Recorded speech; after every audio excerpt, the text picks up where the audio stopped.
Começando mais um Chablau. Quem tá falando aqui é o Yuri Danca. Aqui a gente fala um pouquinho sobre tudo e muito sobre nada. E a gente sempre traz pessoas muito legais, convidados especiais. E hoje a gente trouxe um ator maravilhoso, galã, né? Estão falando de quem? Marcos Veras, uma salva de palmas, auditório. Auditório, muito obrigado pelo galã, obrigado pelas palmas. Bom, hoje a gente tem um galã de verdade aqui, né? Mas esses dias eu trouxe um ator que ele participava do grupo dos galãs feios. Você já viu? Isso é maravilhoso. Quem era? Dá pra dar nome? Eu não tô tentando lembrar quem é, mas é que esse grupo, agora eu mando pra todo mundo assim, você é meu melhor amigo galã feio. Eu mando pra todo mundo. Só que eu tô tentando lembrar o nome do ator. Eu falei, cara, mas que zoeira. Ele falou, sim, eu fazia parte do grupo dos galãs feios. Que maravilha. Mas eu gostei hoje... dessa foto aqui, ó. Tá galã essa foto, hein? Caramba, mas hoje a gente tem um grupo dos galãs de verdade, que são oficial, tipo, federado mesmo. Marcos Veras. Cara, você é um pouco de tudo, né? Você é ator, a sua formação clássica, mas a gente vê você fazendo tantas coisas. Qual é a sua biópsia? Brincadeira, a sua biografia. Conta um pouquinho pra gente o que você faz, Marcos. Cara, eu costumo dizer o seguinte, artista no Brasil são raros os que fazem uma coisa só, né? Eu acho que quem trabalha com entretenimento, seja ator... seja produtor, é muito difícil você ser uma coisa só. Ao mesmo tempo, me atrai muito essa multiplicidade que a profissão pode ter. De apresentar um podcast, de dirigir uma peça, de escrever, de fazer cinema, de fazer televisão. Então, quando me perguntam, o que você prefere, Veras, fazer TV, cinema ou teatro? Eu não consigo responder e escolher um, porque eu sempre respondo da seguinte forma, eu prefiro a alternância deles. Então eu gosto, por exemplo, esse ano eu já fiz televisão, fiz o programa lá, o BBB, gravei um quadro. Ah, é verdade, você fez o quadro BBB. né? Vamos Invadir Sua Casa, que foi um sucesso, foi ótimo, fiz de janeiro a abril. De abril em diante... Curtíssima temporada. Então de abril em diante, tá se desenhando também até dezembro, eu vou fazer teatro. E talvez dê pra fazer cinema junto, né? Porque o teatro é só à noite, de repente dá pra gravar um filme de manhã. Então, assim, eu gosto dessa multiplicidade. Quando me perguntam na ficha do hotel, eu boto lá, profissão, artista. Legal. Porque aí você abre as possibilidades. É geral. Tipo, é geral. É igual a gente aqui da área da comunicação, você fala, o que você faz? Comunicação, né? É isso. Você apresenta, produz, escreve e comunica. No cinema, quais foram, que tipo de chamada? Quais foram os seus destaques? Cara, cinema, o meu primeiro filme... que eu guardo com muito carinho, foi uma paródia do próprio cinema nacional, chamado Copa de Elite. Esse é legal. Cara, o cinema estava tão bom no Brasil que foi permitido a gente fazer uma paródia do próprio cinema, né? Tipo Top Gang, umas coisas assim. Então, Todo Mundo em Pânico, tinha essas referências. Isso abriu as portas para mim no cinema, era uma comédia super rasgada. Eu consigo eleger O Filho Eterno, que é um drama, que me abriu outras portas também, um filme do Paulo Macchilini, baseado na obra do Cristóvão Teza, está disponível aí na Netflix da vida, nos streamings, que é um filme lindo de um pai que tem dificuldades em aceitar um filho com síndrome de Down. Então, Eu e Débora Falabella, um super filme. Tem Shaolin do Sertão, que é um filme da mesma galera do Cine Hollywood. Maravilhoso, o clássico. O Falcão participa dele. Falcão participa, um filme do Halder Gomes com Edmilson Filho e eu acabei fazendo esse filme também quase que com uma homenagem à minha família, porque minha família é toda do Ceará, então meu DNA é cearense, eu sou carioca, mas meu sangue é cearense.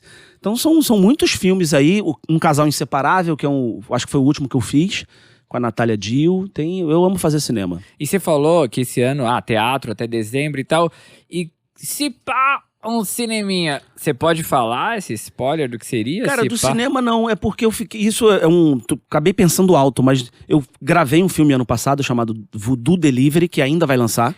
Voodoo Delivery? Voodoo Delivery. Você já fala do outro, mas o que se trata um Voodoo Delivery? Voodoo Delivery, cara, é um filme que fala sobre ódio. E é uma comédia.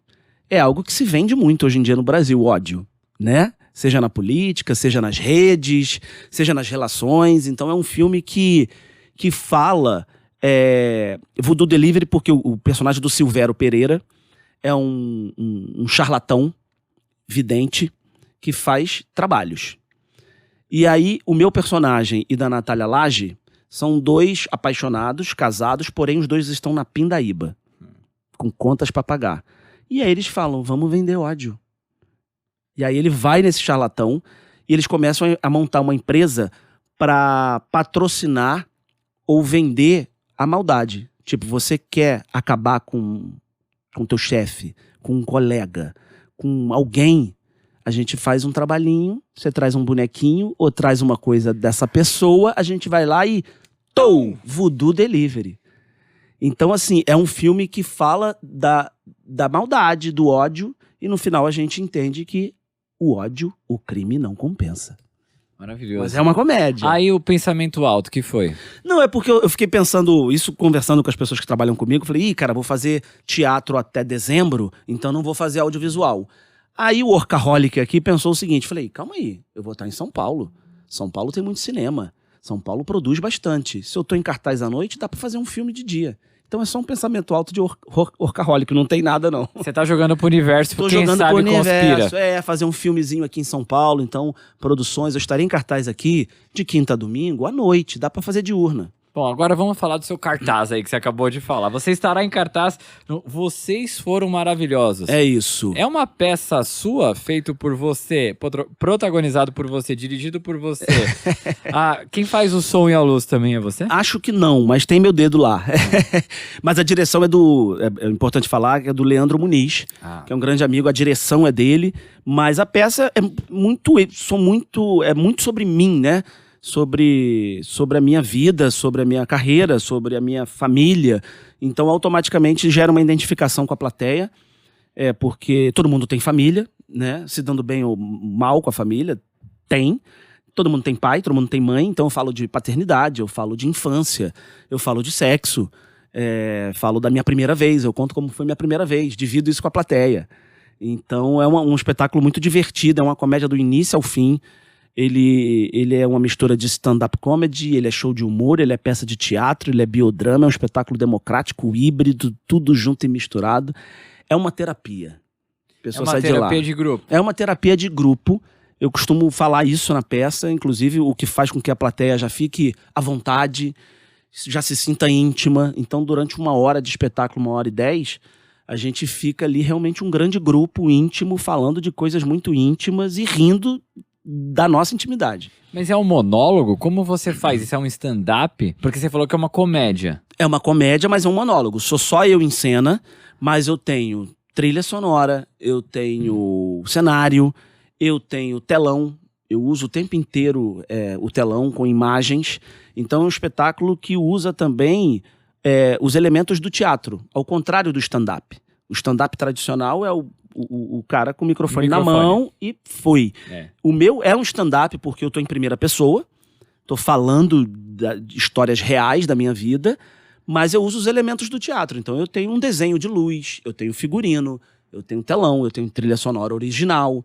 Então eu sempre nos meus stand-ups eu trago os elementos do teatro para compor e para ajudar também a contar essa história. Você usa o telão, você coloca fotos suas, coisas reais, assim? Coisas minhas. Porque você falou que você tá contando sobre você. Exato, mostro as minhas primeiras fotos, eu com 18 anos, eu mostro eu criança, eu mostro a foto do meu pai, eu mostro a foto da minha mãe. É um espetáculo muito corajoso, assim, nesse sentido, porque eu abro mesmo a intimidade, sabe? Porque a nossa intimidade já foi invadida pra caramba por conta das redes sociais, né? A gente já vive um grande reality.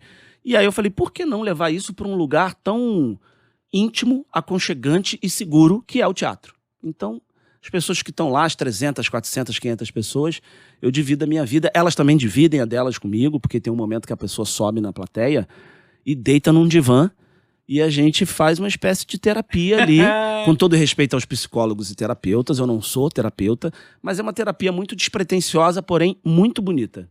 E como que a galera reage a essa terapia? Porque você tá se abrindo, você tá contando coisas, pelo que eu entendi, reais ali da sua vida, seus perrengues, sua primeira vez e tal. Como chega ali a galera e fala, puta, eu vou ter que falar minha primeira vez? Como é isso? Cara, geralmente, nunca aconteceu de ninguém não querer subir, nunca aconteceu de ninguém querer se abrir. É uma mágica que acontece no teatro, é uma catarse. Porque desde o início, eu já proponho isso pra plateia. Então a pessoa não sobe no início do espetáculo, porque talvez fosse muito cedo pra ela subir. Então é lá pelo meio do espetáculo, a pessoa já viu tanta coisa, já riu de tanta coisa, a ponto dela falar, caramba, esse cara tá falando da vida dele, eu tô adorando, eu tô me divertindo, por que eu não vou subir e bater um papo com esse cara aí legal? E aí acontece a mágica. E qual foram as coisas mais curiosas que você já tratou na sua terapia? Na terapia, cara, quando a pessoa sobe, ela fala primeiro da profissão dela, né? O que você faz da vida e tal. Aí a pessoa... Você começa a fazer aquela leitura, né? Colher dados. Exatamente. Você colhe dados, quantos anos você tem. Eu pergunto, você faz terapia? Já teve vontade? Já subiu no palco alguma vez? E aí eu convido a pessoa, sirvo um drink, se ela quiser. Eu tenho um mini bar ali no palco. A pessoa pode tomar uma cerveja, pode tomar um uísque, pode tomar um vinho, pode tomar uma água. Então ela já vai se sentindo em casa. Eu vou perguntando, né? Sua cor preferida, música, você gosta de música e tal. E aí pergunto, você mora com quem? Qual é o teu sonho? Quais são os teus medos? As tuas frustrações? Então acontece de tudo. Já teve gente falando assim, qual é o teu maior medo? A pessoa respondeu, da Natalie Portman. Eu falei, oi? Que medo, não, eu falo. Gostaria de saber um medo mais profundo, assim. E qual foi a conclusão? Por que ela tem medo da Natalie Portman? Porque a pessoa sonhava muito com aquele filme Cisne Negro. A pessoa tinha pesadelos com isso. Eu falei, bom, aí você vai tratar isso numa terapia de verdade. De verdade, não aqui. aqui. Então tem de tudo. A outra pessoa fala assim, qual é o maior medo? Qual é o meu maior medo? Não ser feliz na minha profissão. Não viver da minha profissão e ter que escolher uma outra. Qual é o teu maior sonho? Sair do país. Muita gente fala isso. Então, assim, se você fosse um animal, qual você seria? Sei lá, uma borboleta. Pra quê? Pra poder voar o mundo inteiro, porque meu sonho é viajar o mundo inteiro. Então as pessoas vão se abrindo e vão falando coisas, cara. Assim, pô, você já perdeu alguém muito importante pra você? Tem gente que fala, perdi. Meu pai, minha irmã. Se seu pai estivesse aqui, o que você falaria pra ele? Caramba, mano, você pega pesado. É bonito, cara. É bonito. É leve. Por incrível que pareça, a peça é uma comédia do início ao fim. É muito legal. Recentemente, eu fui fazer um exame médico, um tanto quanto invasivo, digamos. Não vou entrar em detalhe, porque tem gente tanto quanto invasivo. E virou um show aqui na empresa, né? Todo mundo querendo falar sobre os meus exames e tudo mais ali. Só que assim, é trágico, né? Porque, mano, é cada coisa que você tem que fazer pra fazer o exame. Só que eu lembro naquele dia, precisava de um acompanhante, né? Aí fui eu e minha mãe. E foi um dos dias, assim, apesar de ser trágico, e digamos que era o meu aniversário no dia. Caramba. No dia do meu aniversário, foi muito divertido. Porque, assim, já tava na desgraça, entendeu? Então vamos se divertir. Você acha que essa peça é um pouco sobre a gente aprender a rir das nossas desgraças também? Ou das coisas corriqueiras do dia a dia que não são tão legais, assim? Desde uma perda de pessoa até, sei lá, coisas tragédias que acontecem. Acho que sim, cara. Acho que as duas coisas, assim. Porque eu falo eu vou das amenidades, das coisas corriqueiras, às coisas mais profundas. Sem perder o humor, sem perder a comédia. Porque eu acho que não só o teatro, mas principalmente o humor, a comédia, ela é terapêutica. Ela talvez seja o meio mais bonito e fácil de lidar com os assuntos mais difíceis, né? Então a gente usa o humor para tocar nos assuntos mais delicados, mais tabus. Então eu acho que a peça tem esse poder para mim e para a plateia, porque eu sinto isso no final, como as pessoas falam comigo no final, quando elas tiram foto, as mensagens que eu recebo posteriormente nas redes sociais. Muita gente, porra, Veras, eu tava muito triste, cara. Eu tava numa mini depressão, eu tava entrando numa...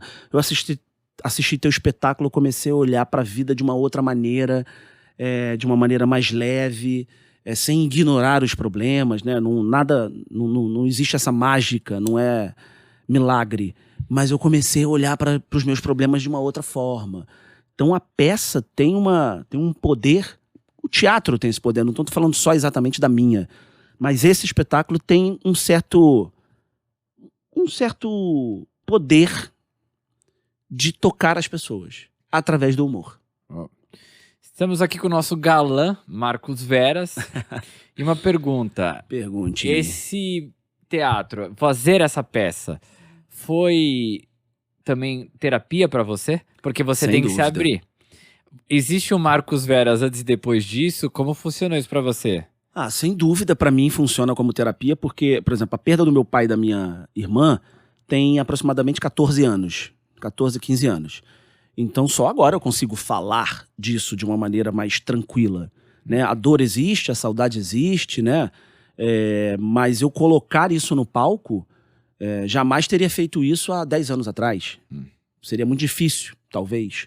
Mas eu sempre quis falar sobre isso dentro da minha profissão. Sempre foi um desejo meu. E aí acho que agora, com uma certa maturidade, né, sendo pai agora, com 44 anos, então acho que com uma certa maturidade eu consigo falar sobre isso de uma maneira mais fácil. Ainda assim, já me emocionei várias vezes no palco, principalmente no início da temporada, lá no Rio de Janeiro, em 2023. Eu falei, caramba, ainda tenho mais 25 minutos de peça, não posso dar ruim aqui. Nossa, é verdade, você não pode queimar a largada, né? Não posso queimar a largada. Então para mim, respondendo a tua pergunta, serviu sim. Cada vez que eu faço, cada sessão eu resolvo coisas internas também em mim, sem dúvida nenhuma. Eu te perguntei isso porque eu apresento programa aqui na rádio e tal. E ali no programa você acaba se abrindo, né? Então no começo não era muito assim, tá? Mas aí depois vai passando tempo e a gente começa a abrir. Só que você percebe o quanto você muda, né?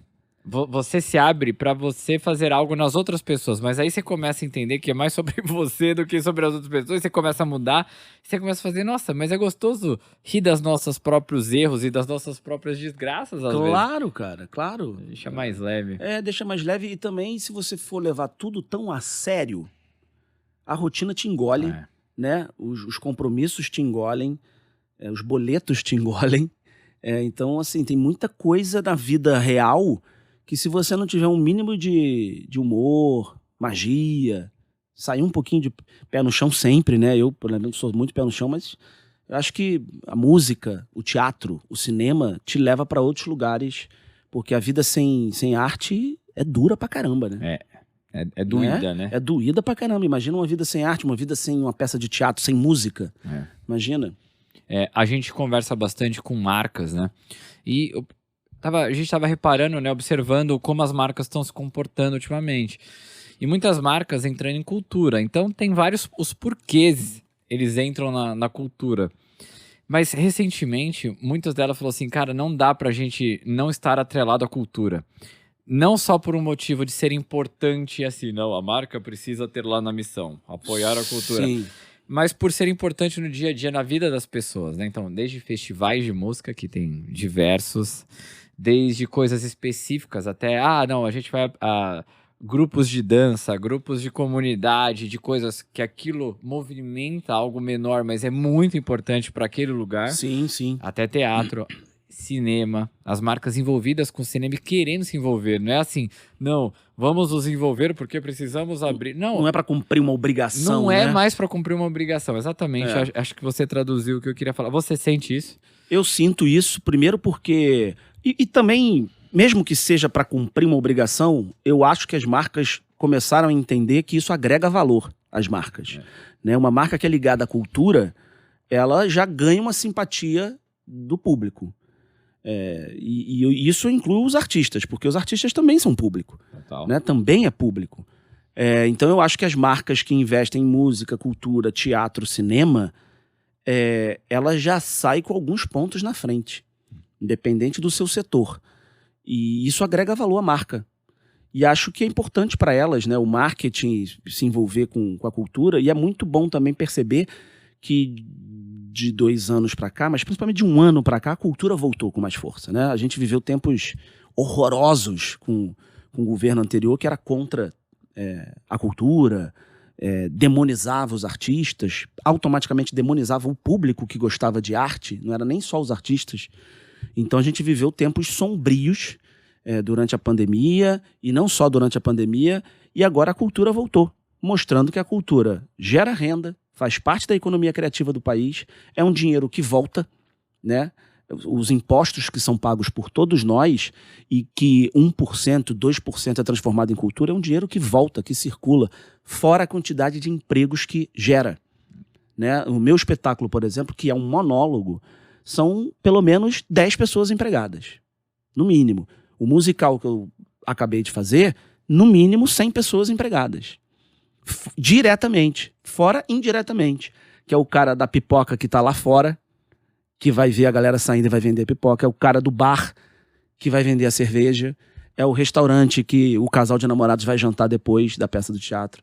Então, fora os empregos indiretos. Então, enquanto o público e as marcas não entenderem isso de forma plena, a gente só tem a perder. Mas eu acho que esse comportamento está mudando. Porque quando eu falo da importância da cultura no final do espetáculo, por exemplo, todo mundo aplaude. Então, assim, o público gosta de teatro, o público gosta de música, o público gosta de cinema.